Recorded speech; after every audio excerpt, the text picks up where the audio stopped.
दोस्तों क्या आपको पता है मर्सिडीज बेंज जो आज दुनिया का most valuable luxury automobile brand है, इसकी शुरुआत किसने की थी? जर्मनी के अंदर झोपड़ी में रहने वाले कार्ल बेंज नाम के इस गरीब लड़के ने। ये वही कार्ल हैं जिन्हें पेट्रोल से चलने वाली गाड़ियों का इन्वेंटर माना जाता है। सिर्फ 2 साल की उम्र में ही इनके सिर से पिता का साया उठ गया। माँ दूसरे घरों में काम करती थी ताकि कार्ल पढ़ लिख कर एक काबिल बिजनेसमैन बन जाए। जब बिजनेस स्टार्ट किया तो उनका दोस्त ही सबसे बड़ा गद्दार निकल गया और आखिर में जब सफलता दिखने लगी तब इनके मैन्युफैक्चरिंग प्लांट्स ही बम ब्लास्ट में तबाह कर दिए गए। लेकिन फिर इतने चैलेंजेस के बाद कैसे मर्सिडीज बेंज दोबारा सरवाइव करने में कामयाब रही, आज के इस वीडियो में हम पूरी कहानी जानने वाले हैं। तो दोस्तों मर्सिडीज बेंज की कहानी स्टार्ट होती है 25 नवंबर 1844 से, जब जर्मनी के मूलबर्ग टाउन में कार्ल बेंज का जन्म हुआ था। इनके पिता पेशे से एक लोको पायलट थे, इसीलिए शुरुआत में कार्ल और उनकी फैमिली फाइनेंशियली स्टेबल हुआ करती थी। लेकिन जन्म के सिर्फ 2 साल के बाद ही जब इनके पापा का देहांत हो गया तब परिवार पर मानो दुखों का पहाड़ टूट पड़ा और फैमिली को चलाने के लिए अब उनकी माँ को बाहर निकलना पड़ा। कार्ल बेंज की माँ ने दूसरे के घरों में काम करने की तरह कई सारे अलग अलग जॉब्स की, जिससे कि कार्ल को किसी भी तरह की कोई कमी महसूस न हो। और दोस्तों कार्ल बेंज ने भी अपनी माँ की मेहनत और सैक्रिफाइसेस को समझते हुए दिल लगाकर पढ़ाई की। उन्हें केमिस्ट्री और मैकेनिक्स बहुत ज्यादा पसंद थे, जिसका असर ये हुआ कि सिर्फ 15 साल की उम्र में ही उन्होंने मैकेनिकल इंजीनियरिंग के एग्जाम को भी क्वालिफाई कर लिया था। और फिर कार्ल जुए पॉलिटेक्निकल स्कूल से इंजीनियरिंग कंप्लीट करने के बाद अगले कुछ सालों में कार्ल बेंज ने 7 अलग अलग जगहों पर काम किया, जहां उन्हें कई तरह की नई नई स्किल्स डेवलप करने का मौका मिल गया। ये दौर 18वीं सदी का था, जब लोगों के पास ट्रांसपोर्टेशन का एक ही मेजर साधन था, घोड़ा गाड़ी। हालांकि उस समय साइकिल का आविष्कार तो हो चुका था, लेकिन उसे बहुत वाइडली यूज नहीं किया जाता था। कार्ल बेंज को यकीन था कि एक ऐसा समय भी आएगा जब घोड़ा गाड़ी की जगह हर तरफ फ्यूल से चलने वाले व्हीकल्स नजर आएंगे। लेकिन ये ख्याल भी एक सपने के जैसा था, जिसे सुनते ही लोग उनका मजाक उड़ाने लगते थे। लेकिन फिर भी कार्ल को ये यकीन था कि उनका ये सपना जरूर पूरा होगा। इसके बाद 1871 में जब उनकी उम्र 27 साल हुई तब उन्होंने एक बड़ा फैसला लिया और वो अपनी अच्छी खासी जॉब छोड़कर अगस्त रिटर नाम के एक मैकेनिक के साथ लोहे का बिजनेस करने लगे। अपने इस नए बिजनेस के साथ साथ साइड में कार्ल ने अपनी मोटर गाड़ी पर भी काम करना शुरू कर दिया था और इसके लिए वो इतने ज्यादा पैशनेट हो गए थे कि एक पॉइंट पर आकर अपना सारा कारोबार उन्होंने अपने दोस्त रिटर पर छोड़ दिया। ऐसे में रिटर ने इस छूट का खूब फायदा उठाया और कार्ल बेंज को धोखा दे दिया, जिसके चलते कंपनी डूबने के कगार पर पहुंच गई। लेकिन दोस्तों इस मुश्किल टाइम में उनकी लाइफ में एंट्री हुई बेर्था रिंगर की, जो कि आगे चलकर उनकी पत्नी बनी। बेर्था एक बहुत ही अमीर परिवार से थी और उनके पेरेंट्स ने उनके दहेज के लिए बहुत सारे पैसे जमा कर रखे थे। और दोस्तों उन्हीं पैसों से ही कार्ल और बेर्था ने मिलकर कंपनी में अगस्त रिटर का जितना भी शेयर था वो सारा खरीद लिया। इस तरह से अब लोहे का यह बिजनेस पूरी तरह से कार्ल और उनकी पत्नी बेर्था का हो गया था। आगे चलकर 1879 में कार्ल ने गैसोलीन से चलने वाले 2 स्ट्रोक इंजन का आविष्कार किया और अपने नाम उसका पेटेंट भी करा लिया। इसके अलावा Karl Benz battery system, spark plug, clutch gear, carburettor और गियर शिफ्ट जैसे कई सारे पेटेंट अपने नाम करा चुके थे। लेकिन अनफॉर्चुनेटली इसके बावजूद भी कंपनी कोई खास प्रॉफिट जनरेट नहीं कर पा रही थी और इसी के चलते उन्होंने अपनी इस कंपनी के शेयर्स बेचने शुरू कर दिए। एक टाइम तो ऐसा भी आया जब खुद ही की कंपनी में कार्ल का शेयर सिर्फ 5% रह गया था और इसका असर यह हुआ कि कंपनी में इनकी रेप्यूटेशन लगभग न के बराबर रह गई, जिसके चलते कार्ल बेंज ने यहाँ से बाहर निकलने में ही अपनी भलाई समझी। कुछ टाइम के बाद इनकी मुलाकात 2 भाइयों मैक्स रोज और फ्रेडरिक विल्हेम से हुई, जो कि एक साइकिल शॉप के ऑनर थे। और फिर इन तीनों ने मिलकर एक कंपनी की शुरुआत की, जिसका नाम रखा गया बेंज एंड कंपनी। इस कंपनी में काम करते हुए कार्ल को अपने सपने पर काम करने के लिए काफी समय मिल रहा था। इसी वजह से 1885 में उन्होंने एक ऐसी तिपहिया साइकिल बना डाली जो कि गैसोलीन और 4 स्ट्रोक मोटर से ऑपरेट हो सकती थी। कार्ल ने इस तिपहिया साइकिल का पेटेंट कराया और उसका नाम रखा गया बेंज पेटेंट मोटर वैगन, जिसकी मैक्सिमम स्पीड थी 16 किलोमीटर पर आवर। अब इस मॉडल में एक बहुत बड़ी प्रॉब्लम थी कि इसे कंट्रोल करना काफी मुश्किल था, इसीलिए जब इसे डेमोन्स्ट्रेट किया गया तो फिर ये सीधे जाकर एक दीवार से जा टकराई और लोगों ने बेंज का खूब मजाक बनाया। साथ ही लोगों के मन में गैसोलीन से चलने वाली मोटर को लेकर ये डर भी बैठ गया था कि कहीं इसकी सवारी करते समय ये फट न जाए। इसी के चलते इस व्हीकल के बहुत ही कम यूनिट्स बिक पाए और प्रोडक्ट को कोई खास सफलता नहीं मिल सकी। अब दोस्तों ये इवेंट कार्ल के लिए काफी डिमोटिवेट करने वाला था, लेकिन फिर भी उन्होंने हार नहीं मानी और अपने इस व्हीकल को और भी बेहतर बनाने में लग गए।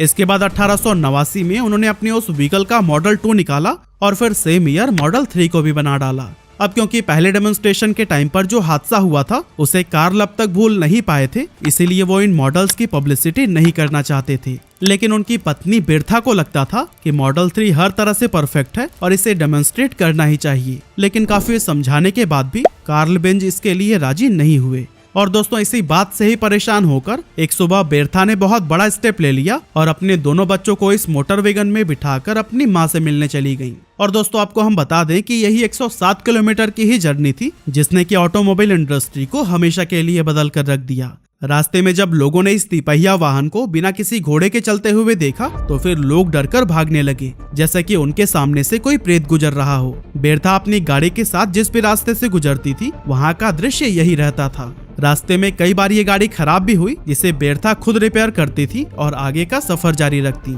मॉडल 3 की फ्यूल कैपेसिटी सिर्फ 4.5 लीटर की थी, इसलिए रास्ते में विस्लोच पहुंचकर उनका ईंधन खत्म हो गया। इसके बाद उन्होंने पास में ही मौजूद सिटी फार्मेसी से एक पेट्रोलियम सॉल्वेंट लिग्रोइन को खरीदा और उसे गाड़ी में डाल दिया। यही कारण है कि सिटी फार्मेसी को आज भी दुनिया का पहला फिलिंग स्टेशन कहा जाता है। इस सफर के दौरान बिरथा ने देखा कि मोटर गाड़ी में लगा हुआ ये लकड़ी का ब्रेक काफी घिस चुका है और सही तरह से काम नहीं कर पा रहा है, इसीलिए उन्होंने इसे रिप्लेस करके लेदर का ब्रेक लगवा लिया, जिसके चलते उनका सफर और भी ज्यादा आसान हो गया। इस तरह से खराब रोड, बार बार बंद होती मोटर गाड़ी और इसी तरह के कई सारे प्रॉब्लम्स को फेस करने के बाद आखिरकार उन्होंने 12 घंटे में अपना सफर पूरा कर लिया। कुछ समय अपनी माँ के पास रहने के बाद बिरथा वापस कार्ल के पास आई और उन्हें मोटर गाड़ी में आने वाली सभी प्रॉब्लम्स के बारे में बताया। और दोस्तों बाद में उनकी फीडबैक से इस व्हीकल को और भी ज्यादा इम्प्रूव कर दिया गया। इसके अलावा बिरथा का ये सफर इतना पॉपुलर हो गया था कि दूर दूर से लोग कार्ल के पास इस मोटर गाड़ी को देखने आने लगे थे। इस पॉपुलैरिटी के चलते कंपनी का इंटरनल कंबशन इंजन भी खूब बिका और फिर देखते ही देखते बेंज एंड कंपनी उस समय दुनिया की सबसे बड़ी ऑटोमोबाइल कंपनी बन गई। 1893 में कार्ल बेंज ने अपनी गाड़ी को बेंज विक्टोरिया का नाम दिया, जो कि उस समय की सबसे लग्जरियस गाड़ी मानी जाती थी। इसके बाद से 1899 में इनकी कंपनी ने वर्ल्ड वाइड 572 कार्स बेची, जो कि उस समय एक बहुत बड़ा नंबर था, क्योंकि उस दौर में ट्रैवलिंग का मेन साधन घोड़ा गाड़ी को ही माना जाता था और इस तरह की मोटर गाड़ियों का इस्तेमाल सिर्फ शाही परिवार या फिर बहुत ही रईस लोग किया करते थे। अब दोस्तों उस टाइम पर कार्ल की एक राइवल कंपनी भी थी जिसका नाम था डैमलर मोटर्स। इसे दो पार्टनर गॉटलिब डैमलर और हेनरी जॉन लॉसन चलाया करते थे और उनकी वो कंपनी भी कमाल के मोटर कार्स बनाती थी। एक्चुअली डैमलर को एक ऐसा इंजन बनाने में कामयाबी मिल गई थी जिसे मोटरसाइकिल, नाव या किसी भी ट्रॉली से जोड़कर चलाया जा सकता था। गॉटलिब डैमलर एक बेहतरीन इंजीनियर होने के साथ साथ एक बहुत अच्छे बिजनेसमैन भी थे, जिनके अंडर कंपनी ने काफी ग्रोथ देखी थी। साथ ही मार्च 1901 में उन्होंने मर्सिडीज 35 HP नाम की एक कार को लॉन्च किया था, जो कि आजकल के कार से काफी मिलती जुलती थी और उस टाइम इसे बहुत ज्यादा पॉपुलैरिटी मिली। यह ऐसा समय था जब दोनों कंपनीज यानी कार्ल की बेंज एंड कंपनी और गॉटलिब डैमलर की डैमलर मोटर्स हर रोज नए नए रिकॉर्ड्स बना रही थी। लेकिन तभी वर्ल्ड वॉर 1 शुरू हो गया, जिसका असर कंपनीज के प्रोडक्शन पर पड़ा और दोनों भारी लॉस में चली गयी। उस दौरान जैसे तैसे करके उन्होंने सरवाइव किया और जब युद्ध खत्म हो गया तब इनके प्रोडक्शन में थोड़ा सुधार होना शुरू हुआ। हालांकि ये सुनहरे दिन भी ज्यादा समय तक नहीं रहे, क्योंकि मार्केट में मंदी की वजह से ये कंपनीज फिर से लॉसेस फेस करने लगी और एक समय तो ऐसा आया जब कार्ल को लगने लगा कि इस तरह से उनकी कंपनी ज्यादा दिनों तक नहीं चल पाएगी। इधर गॉटलिब डैमलर की भी गाड़ियां नहीं बिक रही थी और लगातार लॉसेस की वजह से वो भी परेशान रहने लगे थे। फिर आया साल 1926 जब दोनों कंपनीज ने एक दूसरे के साथ मर्ज होने का फैसला कर लिया। इस तरह से बेंज एंड कंपनी और डैमलर मोटर्स को मिलाकर एक बिल्कुल नई कंपनी की शुरुआत हुई, जिसका नाम रखा गया डैमलर बेंज। और दोस्तों यही कंपनी आगे चलकर मर्सिडीज बेंज के नाम से जानी गई। आने वाले सालों में इन दोनों कंपनीज ने मिलकर कई सारे बेहतरीन मॉडल्स को मार्केट में उतारा और फिर धीरे धीरे आगे बढ़ने लगे। हालांकि इस मर्जर के सिर्फ 3 साल के बाद ही कार्ल बेंज की मौत हो गई, लेकिन फिर भी कंपनी के ऑपरेशंस या फिर उसकी क्वालिटी में किसी भी तरह की खामियां नहीं देखी गयी। कंपनी नए नए मॉडल्स उतार रही थी और हर मॉडल में नए व एडवांस इंप्रूवमेंट देखने को मिल रहे थे, जो कि लोगों को खूब पसंद आए। जैसे कि Mercedes Benz 710 SS, Mercedes Benz 770 की तरह और भी कई सारे। ये वो दौर था जब कंपनी ने पहली बार सफलता का इतिहास लिखा और 7000 कारें बेची। लेकिन 1933 में जैसे ही जर्मनी की सत्ता एडोल्फ हिटलर के हाथों में आई, मानो उस समय से सब कुछ बदल गया। हिटलर को मर्सिडीज बहुत पसंद थी और उसे कई बार इन कार्स में भी देखा गया था। अब हिटलर चाहता था कि पूरी दुनिया में ही जर्मनी की कार्स की बात हो, इसलिए वो कंपनी पर प्रेशर बनाने लगा कि वो ऐसी कार्स बनाए जो कि स्पीड में सबको पीछे कर दे। और दोस्तों हिटलर के दबाव में कंपनी ने ऐसा ही किया। यही वजह थी कि 1934 से 1939 तक मैक्सिमम रेस में मर्सिडीज की ही गाड़ियां विनर रहीं। हालांकि 1939 में जब वर्ल्ड वॉर 2 शुरू हो गया तब यह कंपनी के लिए बहुत बड़ी मुसीबत साबित हुई। युद्ध में इनके कई सारे प्लांट्स बम ब्लास्ट में जलकर राख हो गए, साथ ही सेल्स पर भी बहुत बुरा असर पड़ा। इसके अलावा हिटलर ने भी इन पर प्रेशर बनाना शुरू कर दिया कि मर्सिडीज बेंज अपना मेन प्रोडक्शन को बंद करके सिर्फ मिलिट्री फोर्सेस के लिए ही गाड़ियां बनाए। और आपको तो पता ही है कि कंपनी के पास इस बात को मानने के अलावा कोई दूसरा ऑप्शन नहीं था। बाद में हिटलर ने प्रोडक्शन को और भी ज्यादा बढ़ाने के लिए कहा, लेकिन ज्यादातर लोग तो युद्ध में हिस्सा ले रहे थे, इसीलिए कंपनी में वर्कर्स की कमी होने लगी। ऐसे में कंपनी ने बहुत सारी महिलाओं को हायर किया ताकि जल्द से जल्द वेपन्स, एयरक्राफ्ट इंजन्स और सबमरीन्स के ऑर्डर्स को पूरा किया जा सके। हालांकि कुछ ही समय के बाद से कंपनी ने देखा कि वो अपने टारगेट को अचीव नहीं कर पा रहे हैं, जिसके चलते फैक्ट्री के अंदर भारी संख्या में उन यहूदियों को काम पर लगा दिया गया जिन्हें हिटलर ने कैद करके रखा था। एक समय पर तो 63,000 कैदी मर्सिडीज बेंज में काम कर रहे थे, जिस वजह से जब जर्मनी को वर्ल्ड वॉर 2 में हार मिली उस समय इस कंपनी को भी काफी क्रिटिसिज्म का सामना करना पड़ा। इसी के चलते जर्मनी के अलावा जितने भी मैन्युफैक्चरिंग प्लांट बाहर के देशों में थे वो उनसे छीन लिए गए और यहाँ से मर्सिडीज बेंज का फिर से बुरा दौर शुरू हो गया।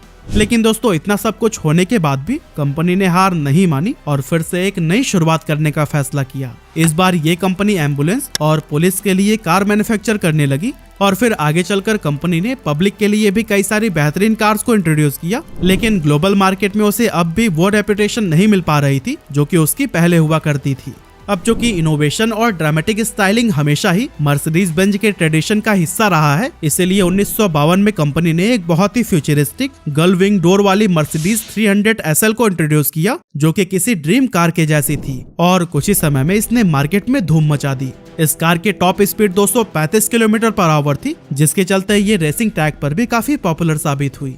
1953 में कंपनी ने मर्सिडीज बेंज W120 और 121 सीरीज को इंट्रोड्यूस किया और इस सीरीज में मर्सिडीज बेंज 180 व 190 मॉडल को शामिल किया गया था जो कि एवरीडे यूज के लिए बहुत ही कॉम्पैक्ट कार थी। इसके अलावा मर्सिडीज बेंज 220, 220S और 190 SL की तरह और भी कई सारे कार लॉन्च किए गए, जिससे कंपनी धीरे धीरे ग्लोबल मार्केट में दोबारा से अपना प्रेजेंस कायम करने लगी। इसके बाद से कंपनी ने कई तरह के सेफ्टी एंड टेक्नोलॉजिकल इन्वेंशंस किए, जैसे कि ये दुनिया की पहली कार कंपनी थी जिसने अपनी गाड़ी में 4 वॉल्व डीजल इंजन फिट किया था ताकि कार के परफॉर्मेंस को और भी स्मूथ और इनहेंस किया जा सके। इसके अलावा 1961 में कंपनी ने अपनी गाड़ियों में सीट बेल्ट देना भी स्टार्ट कर दिया। साथ ही ABS ब्रेकिंग, एयर बैग और पैसेंजर सेफ्टी जैसे फीचर्स पर भी ध्यान दिया जाने लगा। इस तरह के इनोवेशंस के साथ ही कंपनी ने यूथ्स को भी टारगेट करने का सोचा, जिसके लिए उन्होंने कई सारे एड कैंपेन शुरू किए। इसके बाद से आया साल 1994 जब मर्सिडीज बेंज इंडिया में एंटर हुआ और महाराष्ट्र के पुणे में अपना प्लांट लगाया। मर्सिडीज की पहली कार मर्सिडीज बेंज W124 को 1995 में इंडिया में पहली बार लॉन्च किया गया।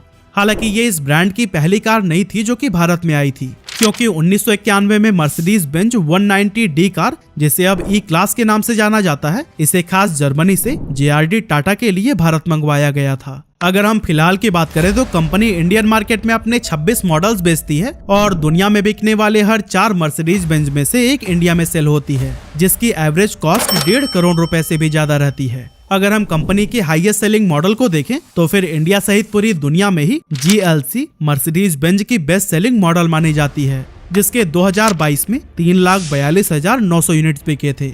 वहीं अगर हम वर्ल्ड वाइड टोटल सेल्स की बात करें तो 2022 में कंपनी ने 2 मिलियन से भी ज्यादा कार्स को सेल किया था, जो कि इसे दुनिया का highest selling luxury car brand बनाता है।